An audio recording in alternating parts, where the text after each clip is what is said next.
It was an old asylum, situated on the outskirts of town.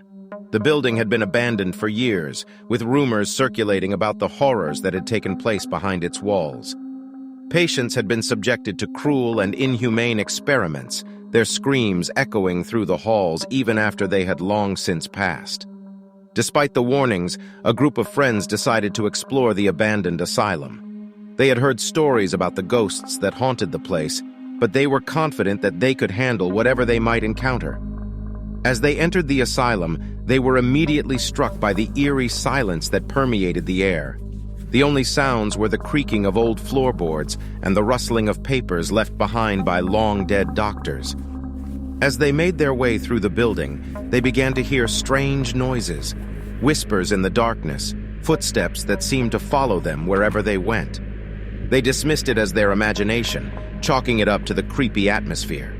As they made their way through the darkened corridors, they could hear whispers and moans coming from the empty rooms. Doors slammed shut on their own, and objects flew through the air as if hurled by an invisible force. It was the ghosts of the former patients that would truly terrorize them. They were not just apparitions. They were solid, tangible beings that could touch and harm the living. Their skin was mottled and rotting, and their eyes glowed with an otherworldly light. But as they delved deeper into the asylum, the ghosts began to make themselves known. The apparitions of former patients, twisted and tortured by the cruel experiments, appeared before them. They could hear their screams and pleas for mercy echoing through the halls. The friends tried to run, but the ghosts blocked their path.